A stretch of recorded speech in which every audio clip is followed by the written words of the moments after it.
Welcome back to the archives. Leave the noise of the modern world behind you. Tonight, we journey to a paradise lost beneath the waves, to the empire of Atlantis. Let us begin. Let us turn back the wheel of time. Before the rise of Athens, before the pyramids cast their shadows across the sands of Egypt, 9,000 years before the time of Solon, according to the ancient dialogues of Plato, there existed a power that rivaled the gods themselves. Beyond the Pillars of Hercules, where the Mediterranean breathes into the vast Atlantic, lay an island empire larger than Libya and Asia combined. This was Atlantis. It was not merely a city, it was a marvel of engineering and divine geometry. The texts describe a metropolis built of concentric rings, alternating circles of land and water, protecting the heart of the empire like a fortress made by nature itself. Imagine, if you will, walls plated in metals that no longer exist, brass, tin, and the most precious of all, Orichalcum, which glowed with a fiery red light, mimicking the setting sun. In the centre stood the temple of Poseidon and Clito, a sanctuary forbidden to the common man, surrounded by a golden enclosure.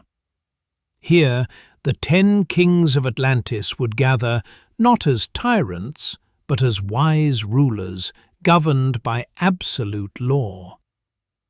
The soil was rich, the forests abundant, and elephants roamed the plains.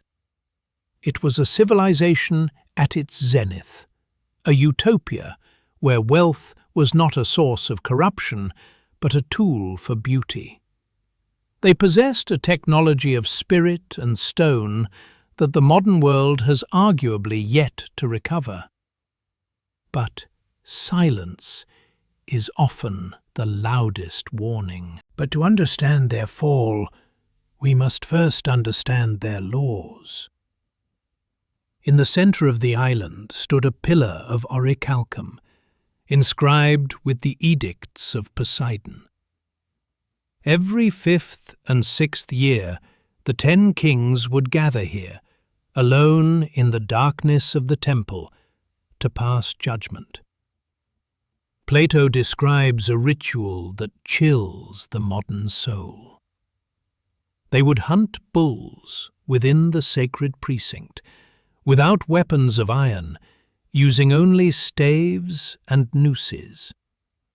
When a bull was caught, they would lead it to the pillar and slit its throat over the inscription, letting the blood flow over the sacred letters. They would mix this blood with wine in golden bowls, casting a droplet into the fire for each king, swearing an oath to never betray the law. They drank from the golden cups and dedicated them to the temple. For generations, this blood oath held the empire together. They judged with wisdom. They ruled with restraint. But as the divine blood within them thinned, the rituals became empty. The oaths became lies. The pillar of Orichalcum, once a symbol of justice, stood silent witness to their growing greed. Greed is an insatiable hunger, and soon the island was not enough. The dialogue of Timaeus tells us of a mighty power which, unprovoked, made an expedition against the whole of Europe and Asia. Imagine the sight, a fleet of 1,200 ships darkening the horizon, 10,000 chariots thundering across the plains of conquered lands. They took Libya up to the borders of Egypt. They took Europe as far as Tyrrhenia. The world was bending the knee to the might of Atlantis. But one city stood tall. One city refused to break. Athens. Not the Athens of marble we see today, but a primal, pre-Hellenic Athens, ancestors of the Greeks whose deeds have been forgotten by time. While other nations surrendered, the Athenians stood alone. In the face of extreme peril, deserted by their allies, they led the charge. It was a clash of titans, the spiritual might of Athens against the material might of Atlantis. And against all odds, the Athenians triumphed. They halted the invasion. They liberated the enslaved peoples.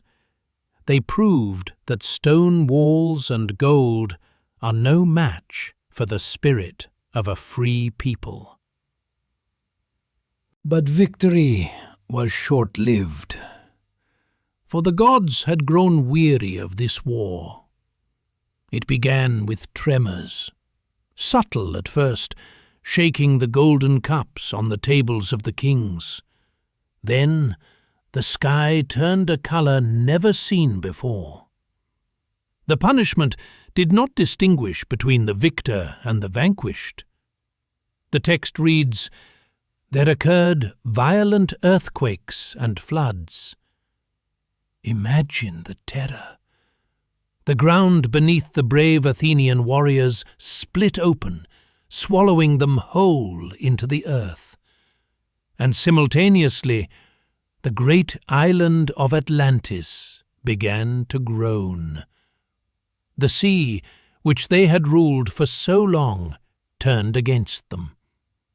A wall of water, higher than their tallest towers, crashed down upon the concentric rings. The brass walls buckled. The Orichalcum fires were extinguished by the cold ocean. In a single day and night, the history of the world was rewritten. Where once stood the greatest empire of the ancient world, now there was only mud.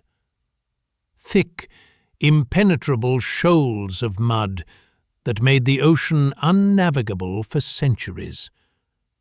A tombstone made of water, hiding the secrets of the deep forever. Plato wrote that after the cataclysm, the ocean became impassable, blocked by a layer of mud which the sinking island had left behind. For centuries we looked for this mud at the bottom of the Atlantic.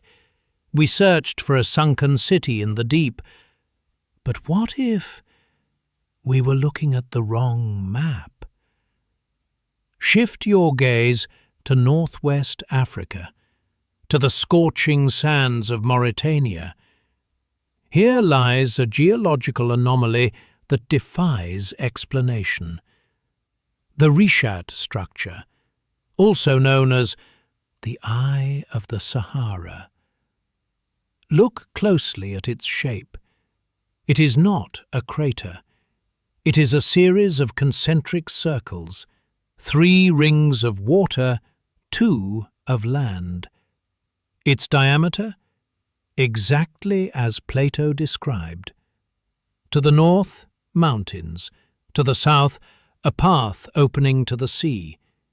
Even the soil here tells a story. It is rich in salt, marine salt, evidence that the ocean was once here, violent and overwhelming. On the ancient maps of Herodotus, created almost 2,500 years ago, this very region is not empty. It is labelled clearly and undeniably Atlantes.